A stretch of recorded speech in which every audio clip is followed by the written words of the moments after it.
At dahil nga guys, sobrang init na ng panahon ngayon, summer is waving.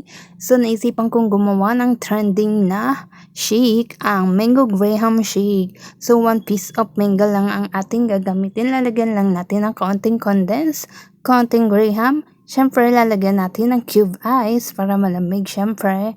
At yan, okay na yung ating ingredients. I-blend na natin.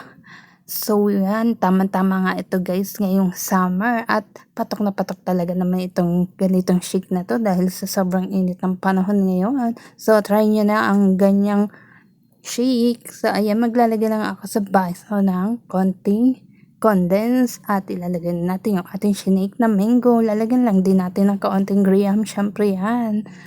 At yan, okay na yung ating mango graham shake.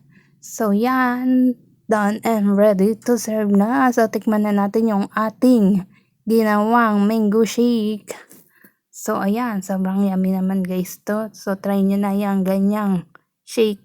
At dahil nga sobrang sarap ng mango flavor ay patok na patok ito sa masa at mabentang mabenta syempre.